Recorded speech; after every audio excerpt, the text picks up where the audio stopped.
So, ayan. Ayan, nagtatattoo na naman ako. Ayan, cover up. Tribal yung lumang totoo. Ayan, nag-aligning muna ako dyan. Ah, 9R, gamit ko dyan. Yung quill na needle, o quill ata yun. Basta yun, tayo na yan. Siyan. Layer after layer, opaque ang gamit ko dyan na gray wash. Meron kasi pag mix in water lang eh.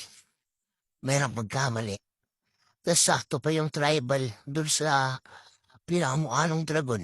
Dragon kasi yan eh, with cherry blossom ng flower na yan.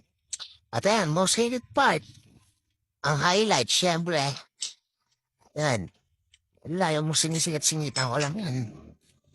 Yung mga kuko niya, yung scale ng dragon, tsaka yung gilid ng flower.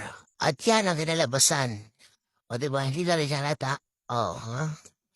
Kaya sa mga gusto magpatato dyan, alam mo na yan. First JV, 8 on ink, yo. Yeah.